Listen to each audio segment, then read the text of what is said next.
Assalamualaikum warahmatullahi wabarakatuh. Waalaikumsalam.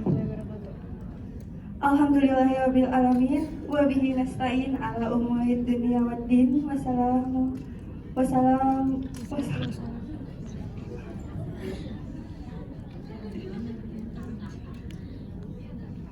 Ulang ya teman-teman.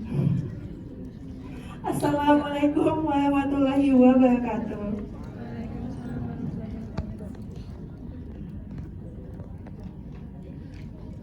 Kami dari kelompok 11, yaitu dari program studi administrasi perkantoran kelas 25B dengan kelompok 11 akan mempresentasikan mengenai materi Islam dan media di era post-truth.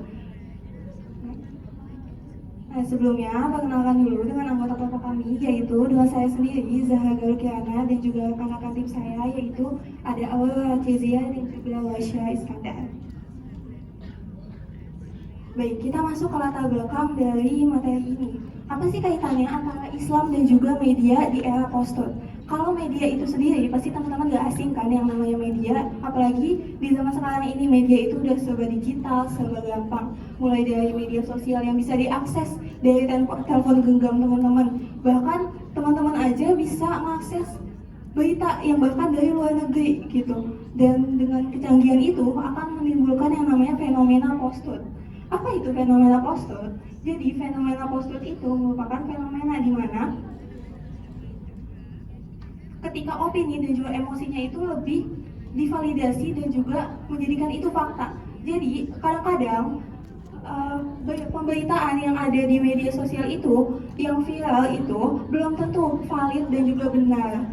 Dan itu seringkali dinilai sebagai fakta oleh pengguna media sosial. Jadi sebagai pengguna media sosial yang bijak, kita harus dapat bisa menyaring apa yang dapat kita konsumsi, apa yang dapat kita terima, dan juga apa yang kita sebarkan kepada halayak luas. Lalu apa kaitannya sih dengan Islam itu sendiri? Jadi selama media berkembang menjadi media digital, itu pasti ada yang namanya pemberitaan-pemberitaan menyangkut dengan agama, terutama Islam. Seperti yang tadi udah dijelaskan oleh teman-teman yang lain, bahwa info-info tentang Islam itu pasti berkaitan dengan terorisme dan juga yang namanya kayak hal-hal yang berbau negatif gitu. Nah, dengan adanya media sosial itu malah bahkan menarik kesimpulan dan juga memberikan pandangan baru kepada orang-orang dan juga yang non-muslim terutama untuk dapat mengetahui apa sih tentang Islam itu sendiri, sehingga menampilkan yang namanya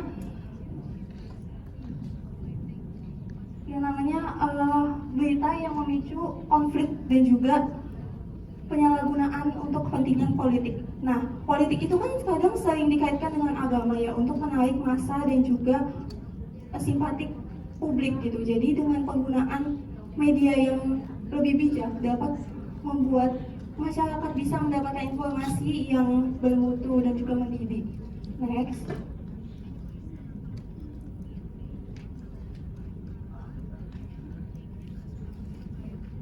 Nah, selanjutnya itu adalah Islam dalam imajinasi media barat. Teman-teman, perlu kita ketahui banyak media barat yang menganggap Islam sebagai agama yang negatif. Hal ini disebabkan karena media barat sering menghubungkan Islam dengan terorisme dan ekstremisme. Persepsi ini diperkuat ketika Presiden George W. Bush memberikan pernyataan seolah-olah Islam adalah ancaman bagi masyarakat barat. Nah, selanjutnya, dampak dari persepsi tersebut adalah umat Islam dianggap identik dengan kekerasan, ekstremisme, dan ketidakstabilan sosial.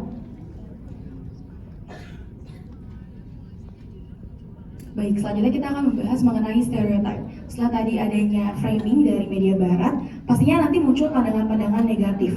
Dan di sini kita bisa lihat Islam itu akhirnya dianggap sebagai radikal, terus juga keras, terus juga membawa anti demokrasi, bahkan tidak menghargai kebebasan perempuan gitu kan. Terus di sini juga kita ambil permisalan ada kasus terorisme. Lalu dianggap bahwa segelintir orang ini beragama Islam. Nanti di media langsung diangkatlah sentimen-sentimen bahwa ini merupakan terorisme gitu kan. Berarti sangat kuat banget nih kalau media barat itu menginginkan stereotip dari agama Islam itu menjadi negatif gitu kan. Bahkan di sini juga diangkat masalah Islam itu memiliki banyak konflik dengan agama-agama lain kayak Yahudi, juga Kristen. Padahal nyatanya di kehidupan nyata kita dapat hidup berdampingan dengan baik gitu kan. Jadi ini sangat berkebalikan dan membawa propaganda. Terus juga kita di sini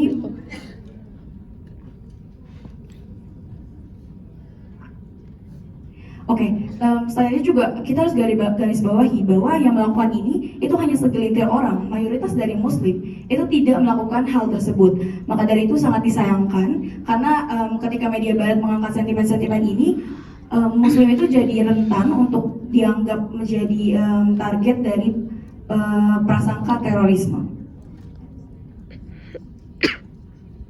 Ajaran Islam versus stereotip media barat. Gambaran negatif tentang Islam di media barat itu kan tidak mencerminkan agama Islam sama sekali. Karena agama Islam itu kan mencerminkan kedamaian, kebebasan, kebaikan, hidup berdampingan yang baik, menghargai sesama. Tapi nyatanya di framing seakan-akan kita tuh seseorang yang jahat gitu kan. Maka dari itu Syafi'i Ma'arif bahkan mengatakan pelaku kekerasan itu adalah preman berjubah yang mengatasnamakan nama Islam. Padahal dalam kehidupan sehari-harinya orang-orang ini tuh tidak benar-benar mengimani Islam dan juga menerapkan nilai-nilai ajaran Islam gitu. Selanjutnya juga ada imajinasi politik keagamaan dalam media. Di banyak media barat, Islam tidak hanya dipandang sebagai agama tapi juga isu politik. Jadi mulai bergeser nih, yang tadinya isu agama lalu mencampuri isu-isu politik. Dan ada juga isu-isu kekuasaan yang menggunakan agama gitu. Kayak di barat itu udah banyak kalau misalkan mereka lagi orasi politik udah melibatkan agama-agama, diskriminasi dan lain sebagainya.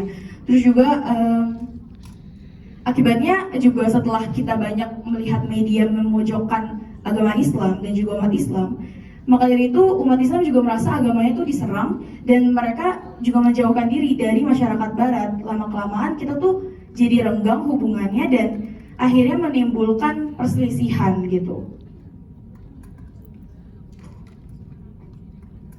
Selanjutnya adalah dampak sosial terhadap Muslim. Dari framing media barat membuat Muslim sering dianggap tidak patuh hukum, sulit berbaur dan juga menjadi ancaman. Yang kayak yang tadi aku udah bilang, karena Muslim merasa agamanya itu diserang, mereka menjauhi masyarakat barat, lalu mereka tuh jadi juga mengalami diskriminasi. Kayak banyak banget di barat aku ngeliat video-video kalau misalkan mereka pakai kerudung atau pakai cadar terus jalan aja biasa, itu tuh dilihatin sinis sama warga-warga di masyarakat barat. Padahal apa salahnya gitu kan, kita tidak melakukan kejahatan apapun. Bahkan orang-orang yang kadang menggunakan kerudung lalu melakukan tindakan terorisme tuh tidak benar-benar Islam gitu kan. Tapi kenapa kita yang disalahkan gitu. Baik, selanjutnya kita akan membahas ke topik selanjutnya, yaitu dampak disrupsi pada kehidupan keagamaan. Di sini ada disrupsi informasi di era post-truth. Jadi arus informasi digital saat ini berkembang dengan sangat cepat sehingga sulit untuk dikendalikan. Jadi setiap individunya memiliki kemampuan untuk mengakses dan juga mengupload apa yang dia inginkan di tengah tanpa memeriksa apa sih ketepatannya dan juga validasi dari berita yang dibagikan. Lalu di tengah situasi yang seperti itu, masyarakat malah cenderung percaya dengan informasi yang berhubungan dengan emosional ketimbang dengan fakta yang dibagikan. Nah, selanjutnya apa sih dampak era post-truth terhadap kehidupan keagamaan? Yang pertama, media sering menampilkan pemberitaan yang melebih-lebihkan yang menyebabkan munculnya stereotip dan prasangka antar umat beragama. Nah, ini pasti ada yang namanya clickbait ya. Clickbait itu pasti untuk menarik minat dari audiens untuk dapat mengakses berita yang diberikan. Jadi clickbait itu kadang kita nggak bisa untuk bisa menerima berita hanya dari covernya aja. Jadi teman-teman harus bisa untuk menyaring apa yang kita terima gitu. Jangan sampai pemberitaan yang kita akses malah itu tidak valid kebenarannya. Lalu yang kedua, ada agama dipolitisasi sebagai alat mendapatkan dukungan dan simpati masyarakat.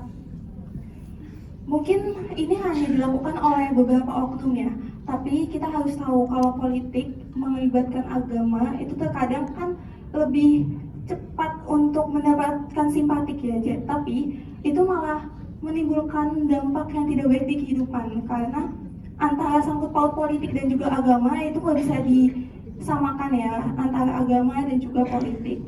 Yang ketiga yaitu konflik dan intoleransi meningkat akibat pemberitaan provokatif. Nah, dengan pemberitaan yang seperti itu malah akan memecah belah antar masyarakat. Sedangkan di Indonesia ini beragam, gak hanya umat muslim aja, tapi beragam dengan agama lain, sehingga akan menimbulkan kerenggangan nih, dan juga intoleransinya akan meningkat karena adanya hal-hal seperti tadi, seperti politisasi dan juga pemberitaan yang hanya clickbait gitu. Next. Nah, apa sih solusinya dari adanya post-truth ini? Jadi yang pertama itu pastinya literasi media dan juga narasi keagamaan. Nah, yang pertama itu tidak merespon pemberitaan agama dan dengan emosi. Nah, kadang-kadang berita itu udah dia menampilkan hanya beberapa potongan, tapi itu malah menimbulkan yang namanya perspektif dari masyarakatnya atau audiensnya. Jadi pastiin kalau kita mau untuk berliterasi media, kita tuh harus bisa untuk nggak merespon tuh pemberitaan yang berkaitan dengan agama tanpa memvalidasi fakta yang ada sebenarnya. Lalu yang kedua, memeriksa fakta dan sumber sebelum menyebarkan informasi. Nah, untuk dapat menyebarkan informasi, kita harus tahu kebenarannya. Jangan sampai apa yang kita beritakan, kita sampaikan itu malah menambah runyam situasi gitu. Lalu yang ketiga, menyampaikan dakwah atau konten keagamaan secara santun dan inklusif. Nah, sebagai umat beragama kita harus tahu tata keramanya dalam bermedia sosial ataupun menyampaikan informasi. Kita nggak bisa untuk menyampaikan konten mengenai agama dengan cara yang kita mau, sedangkan nggak semua orang itu memiliki perspektif yang sama seperti kita. Lalu yang terakhir, menggunakan media sebagai sarana perdamaian, bukan alat provokasi. Betul banget, karena media dapat diakses oleh siapa saja, semua orang bisa mengakses. Selain tidak hanya umat muslim, kita harus bisa untuk menjaga perdamaian dan juga bukan membuat provokasi.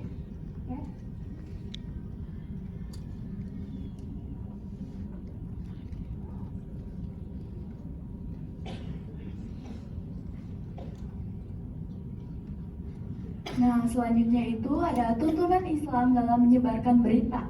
Yang pertama itu ada Islam mengajarkan penyebaran informasi harus jujur, benar, dan bertanggung jawab. Lalu, Islam juga mengajarkan melakukan tabayun atau verifikasi sebelum menyebarkan berita. Hal ini untuk mencegah fitnah dan kesalahpahaman. Berdasar Quran Surat Al-Hujurat ayat 6. Nah, selanjutnya dilarang menyebarkan rumor, gosip, atau berita palsu karena ini dapat merusak hubungan sosial dan menyebabkan konflik. Nah, selanjutnya itu Muslim dianjurkan hanya menyebarkan informasi yang benar atau ma'ruf dan menghindari yang merusak atau munkar. Dalam menghadapi berita negatif, kita harus merespon dengan bijak, santun, dan berdampak positif untuk sosial. Selanjutnya, Islam mendorong umatnya untuk memiliki literasi media agar dapat membedakan fakta dan hoaks. Nah, informasi media itu sangat penting, teman-teman. Nah, selanjutnya itu ada peran Muslim dalam melawan pemberitaan negatif. Yang pertama, kita harus meningkatkan literasi media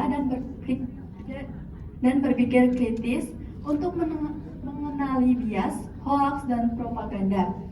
Selanjutnya, kita harus menjadi teladan di media dengan menyebarkan narasi positif tentang Islam melalui konten edukatif dan inspiratif seperti konten TikTok dan Instagram Reels lainnya.